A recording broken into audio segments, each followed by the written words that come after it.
ठिकाणी होत आहेत। जवळपास 11,966 कोटी रुपयाची इन्व्हेस्टमेंट आहे। 6 करार हे विदर्भामध्ये होत आहेत जे 11,642 कोटी रुपयाचे आहेत आणि गडचिरोली, चंद्रपूर आणि नागपूर या भागामध्ये ही इन्व्हेस्टमेंट होणार आहे आणि 3,000 कोटी रुपयाची इन्व्हेस्टमेंट ही रायगडमध्ये आहे ज्यामध्ये मोठ्या प्रमाणात त्या ठिकाणी एम्प्लॉयमेंट देखील जनरेट होणार आहे। आणि आपण जर बघितलं तर वेगवेगळ्या सेक्टरमध्ये देखील ही गुंतवणूक येते आहे।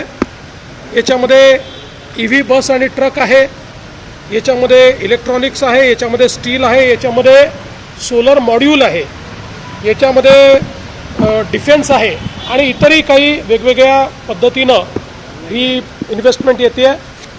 एक GCC मध्ये देखील इन्व्हेस्टमेंट या ठिकाणी मिळालेली आहे आणि मला असं वाटतं की महाराष्ट्र सरकारच्या ज्या काही अतिशय प्रोग्रेसिव्ह पॉलिसीज आहेत, आपण बघू शकतो की एकीकडे टेरिफ वॉर सुरू असताना देखील महाराष्ट्राला इतक्या मोठ्या प्रमाणात गुंतवणूक मिळणं हा गुंतवणूकदारांचा महाराष्ट्रावर असलेला विश्वास आहे।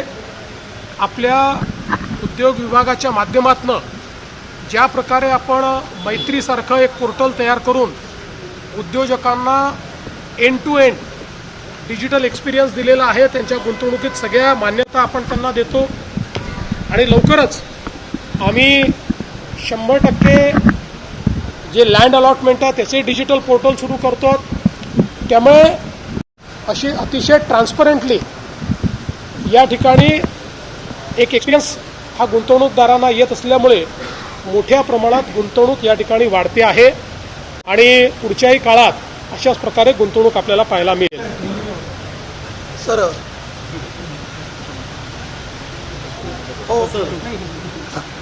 आधी हिंदी करू की आधी मराठी करू? मराठी। सर, नांदेडमध्ये मोठ्या प्रमाणात मुसळधार पाऊस सुरू आहे। जवळपास 500हून अधिक नागरिक अद्यापही अडकलेले आहेत आणि लष्कराची तुकडी सुद्धा रवाना झालेली आहे। सरकारची तयारी कशी आहे? नांदेडमध्ये खूप मोठ्या प्रमाणात पाऊस पडलेला आहे। मी सातत्याने तिथे संपर्कामध्ये आहे। विशेषतः जी काही वरच्या भागातले धरणं आहेत त्या धरणांमधलं पाणी अधिक वेगानं सुटल्यामुळे खूप मोठ्या प्रमाणात त्या भागामध्ये पाणी शिरलेलं आहे।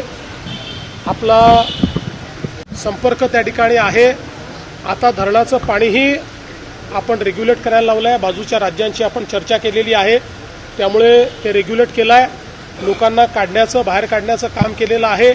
NDRF त्या ठिकाणी होतीच, पण जो काही पाण्याचा वेग होता तो पाहता आपण लष्कराला देखील त्या ठिकाणी पाचारण केलेलं आहे आणि आत्ता जी काही सगळी परिस्थिती आहे ती पूर्णपणे जे काही प्रशासन आहे प्रशासन योग्य प्रकारे हाताळतं आहे।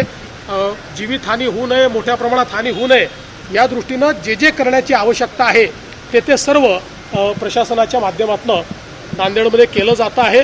मी जिल्हाधिकाऱ्यांना सांगितलेलं आहे की तुम्हाला जी मदत लागेल ती सगळी मदत राज्य सरकार त्या ठिकाणी करेल आणि त्या दृष्टीने त्यांच्याकडनं कुठलीही मागणी आल्यानंतर आम्ही तात्काळ ते करतो।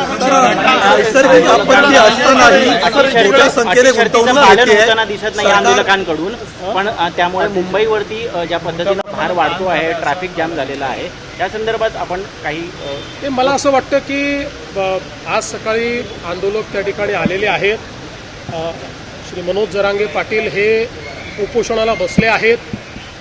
त्यांनी देखील सगळ्यांना आवाहन केलेलं आहे की आपल्याला नियमाने उपोषण करायचं आहे आणि सगळ्यांना सहकार्य करण्याचं आवाहन केलं आहे। शासनाची पण भूमिका सहकार्याचीच आहे, कारण आम्ही पहिल्या दिवशीपासून सांगितलं की लोकशाही पद्धतीनं एखादं आंदोलन जर चालत असेल तर त्या आंदोलनाला कुठलीच मनाई करण्याचं कारण नाही आहे। लोकशाहीमध्ये चर्चेतनं प्रश्न सोडवायचे असतात, आंदोलन त्याचा एक मार्ग असतो। त्यामुळे अशा प्रकारच्या आंदोलनाला जे काही सहकार्य पाहिजे ते सरकारच्या वतीनं आम्ही करतो। विशेषतः माननीय उच्च न्यायालयाने जे काही आदेश दिले आहेत त्या आदेशानुरूप त्या ठिकाणी सगळं सहकार्य चाललं आहे। आहे की काही तुरळक प्रमाणात आंदोलकांनी काही ठिकाणी रास्ता रोको केला, ट्रॅफिक डिस्ट्रक्शन केलं, पण पोलिसांनी त्यांच्याशी चर्चा केल्यानंतर त्याही ठिकाणी आंदोलकांनी सहकार्य केलेलं आहे आणि त्या जागा मोकळ्या केलेल्या आहेत।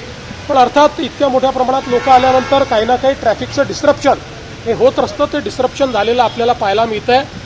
अर्थात या सगळ्या गोष्टींमध्ये एकाच गोष्टीची खबरदारी निश्चितपणे घ्यावी लागेल की काही लोकच जरा वेगळ्या पद्धतीनं वागतात आणि त्यांनी मग संपूर्ण आंदोलनाला गालबोट लागतं, तर अशा प्रकारे कोणी वागू नये याच्याकडे लक्ष द्यावं लागेल. आणि मला असं वाटतं की श्री मनोज जरांगे पाटील यांनीही तशाच प्रकारचं आव्हान केलेलं आहे की कोणीही अलोकतांत्रिक पद्धतीनं किंवा आडमुठेपणानं या ठिकाणी वागू नये. शेवटी मी देखील सगळ्या आंदोलकांना हेच आव्हान करणार आहे, कारण आज त्या ठिकाणी जे काही चाललेलं आहे ते माननीय उच्च न्यायालयाने दिलेल्या निर्देशानुसार प्रशासनाला काम करावं लागणार आहे. आता हे काही शासनाच्या निर्देशाने नाही आहे, उच्च न्यायालयाच्या निर्देशाने प्रशासन काम करणार आहे. त्यामुळे प्रशासनावरही काही बंधनं त्या ठिकाणी जी काही उच्च न्यायालयाने टाकलेली आहेत ती त्यांना पाळावी लागतील. अर्थात त्या बंधनात राहून लोकशाही पद्धतीनं सगळं सहकार्य हे त्या ठिकाणी प्रशासनही करत आहे आणि सरकारचंही त्या संदर्भात कुठलंही वेगळं मत नाही आहे. दीड दिवसाची अट असताना सुद्धा एक दिवसापुरतं हे आंदोलनाला परवानगी होती, तर पुढे काय स्टँड करायचं त्यांचं मला असं वाटतं की त्यांनी पुन्हा परवानगी मागितलेली आहे आणि कायद्याच्या चौकटीत राहून जी काही उच्च न्यायालयाने निर्देश दिले त्याच्या चौकटीत राहून पोलीस त्याचा सकारात्मक विचार करतील जो काही, कारण शेवटी आता हा निर्णय प्रशासन आणि आंदोलनकर्ते यांच्यातला निर्णय आहे. तर माननीय उच्च न्यायालयाने दिलेल्या निर्देशाच्या अनुरूप मला असं वाटतं की प्रशासन सकारात्मक त्या संदर्भातला विचार करेल आणि शेवटी या आंदोलनामध्ये ज्या काही त्यांच्या मागण्या आहेत त्या मागण्यांच्या संदर्भातही जो काही मार्ग काढता येईल तो काढण्याचा सरकारचा प्रयत्न आहे. आपल्याला माहिती आहे की आम्ही एक एम्पावर्ड कमिटी देखील तयार केलेली आहे, मंत्रिमंडळाची उपसमिती त्या ठिकाणी आहे. या उपसमितीला यापूर्वीच ज्यावेळेस ॲडव्हान्समध्ये काही मागण्या आल्या होत्या त्या मागण्या आम्ही अग्रेषित केलेल्या आहेत, तेही त्याच्यावर विचार करतायत. कायदेशीर मार्ग काढावे लागतील, नुसतं आश्वासन देऊन चालणार नाही, कायदेशीर मार्ग काढावे लागतील. संविधानात